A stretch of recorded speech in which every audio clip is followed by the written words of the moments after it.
প্রশ্ন উঠছে নতুন নিয়োগ বিজ্ঞপ্তি সংক্রান্ত মামলায় কলকাতা হাইকোর্টে স্কুল সার্ভিস কমিশন বা এসএসসি সওয়াল ঘিরে।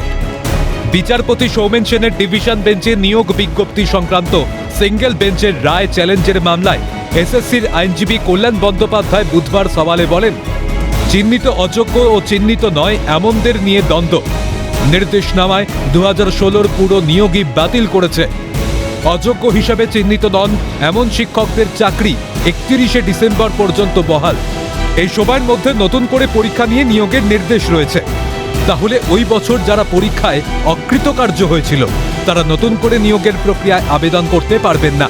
তার কারণ অকৃতকার্যদের মধ্যে যোগ্য অযোগ্য বাছাই করা সম্ভব নয়। এই প্রসঙ্গে বলতে গিয়েই কল্যাণ বন্দ্যোপাধ্যায়ের সংযোজন, কলকাতা হাইকোর্ট বা সুপ্রিম কোর্টের নির্দেশিকায় কোথাও বলা নেই চিহ্নিত অযোগ্যরা পরীক্ষা দিতে পারবে না। মূলত 3টে ক্যাটাগরিতে চিহ্নিত অযোগ্যদের টাকা ফেরতের কথা বলেছিল সুপ্রিম কোর্ট। প্রথমত, প্যানেলের মেয়াদ উত্তীর্ণ হওয়ার পর যারা চাকরি পেয়েছেন। দ্বিতীয়ত, ফাঁকা ওএমআর শিট জমা দিয়ে চাকরি পেয়েছেন যারা। তৃতীয়ত, র্যাঙ্ক জাম্প করে বা প্যানেলের বাইরে থেকে যারা চাকরি পেয়েছেন। কিন্তু কলকাতা হাইকোর্ট ফাঁকা ওএমআর জমা দেওয়াদেরই টাকা ফেরতের নির্দেশ দিয়েছিল। পাশাপাশি দাবি করেন, কলকাতা হাইকোর্ট ও সুপ্রিম কোর্টের নির্দেশে কোথাও বলা নেই অযোগ্যরা পরীক্ষায় বসতে পারবেন না। বলা হয়েছে বয়সের ক্ষেত্রে ছাড় দেওয়া যাবে না। বয়সের ক্ষেত্রে ছাড় পাবে শুধু যোগ্য আর বিশেষভাবে সক্ষম প্রার্থীরা। আর এই প্রসঙ্গে বলতে গিয়েই ডিভিশন বেঞ্চের কাছে আবেদন করেন এসএসসির আইনজীবী কল্যাণ বন্দ্যোপাধ্যায়। বলেন, অযোগ্যদেরও পরীক্ষায় বসার সুযোগ দেওয়া হোক, অন্তত তাদের প্রতিযোগিতায় অংশগ্রহণ করতে দেওয়া হোক। যোগ্য অযোগ্য সবাই ধর্ণা আন্দোলনে বসে রয়েছেন।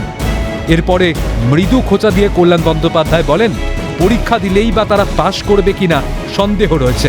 এসএসসির আইনজীবী কল্যাণ বন্দ্যোপাধ্যায়ের এমন বক্তব্য শুনে বিচারপতি সৌমেন সেনের ডিভিশন বেঞ্চ প্রশ্ন করে, যোগ্য আর অযোগ্যদের মধ্যে একটা পার্থক্য সুপ্রিম কোর্ট স্পষ্ট করেছে। পার্থক্য এড়িয়ে যাচ্ছেন কেন? বিচারপতির এমন প্রশ্নের সম্মুখীন হয়ে এসএসসির আইনজীবী সওয়ালে বলেন, যারা চিহ্নিত অযোগ্য তাদের চাকরি গেল, টাকাও ফেরত দেওয়া হলো। তাদেরই আবার বলা হচ্ছে পরীক্ষায় অংশগ্রহণ করতে পারবে না। এক অপরাধের জন্য তাহলে কি দুটো সাজা হয়ে গেল না? এমন নির্দেশ সংবিধানের 26 নম্বর অনুচ্ছেদের লঙ্ঘন। এই অবস্থায় কার্যত কমিশনের পাশে দাঁড়ায় রাজ্য। সওয়ালে অ্যাডভোকেট জেনারেল কিশোর দত্ত বলেন, সুপ্রিম কোর্টের নির্দেশে দুটি বিষয় রয়েছে, একটা টার্মিনেশন এবং ক্যান্সেল। যারা যোগ্য তাদের নিয়োগ বাতিল করা হয়েছিল, আর যারা টেন্টেড তাদেরকে চাকরিচ্যুত করা হয়েছে। নিয়োগের প্যানেল বাতিল করেছিল সুপ্রিম কোর্ট, ফলে যোগ্যদের চাকরি বাতিল হয়ে গিয়েছিল, কিন্তু যারা অযোগ্য তাদের চাকরি কেড়ে নেওয়া হয়েছিল। কমিশন রাজ্যের এমন সওয়াল শুনে বিচারপতি সেন বলেন, কমিশন পরিচালিত পরীক্ষায় কেউ যাতে ক্ষতিগ্রস্ত না হয় তা দেখার দায়িত্ব এসএসসির। কিন্তু কমিশন অযোগ্য বা দাগীদের হয়ে কথা বলছে, সেটা কি কমিশনের এখতিয়ারের মধ্যে পড়ে? কমিশনের মাধ্যমে হওয়া নিয়োগ প্রক্রিয়ায় মানুষ একবার ক্ষতিগ্রস্ত হয়েছে, আর সুপ্রিম কোর্টে আবেদনে বলছেন যে অযোগ্যদের পরীক্ষা বসতে দিতে হবে। আমায় জাস্টিফাই করে বলতে হবে কেন আমি এই সওয়াল গ্রহণ করব। প্রশ্ন উঠছে, কেন অযোগ্যদের হয়ে সওয়াল কমিশন রাজ্যের?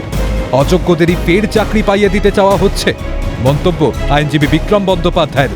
যারা অযোগ্য তাদের হয়ে তারা লড়াই করছে, এবং সুপ্রিম কোর্ট খুব স্পষ্টতই জানিয়েছে অযোগ্যদের টাকা ফেরত দিতে হবে। এটা শুধু নয়, অযোগ্যদের পরীক্ষাতে বসা যাবে না। Paragraph 49 of the supreme court judgement and order dated 3 April 2025 একদম স্পষ্ট বলা আছে।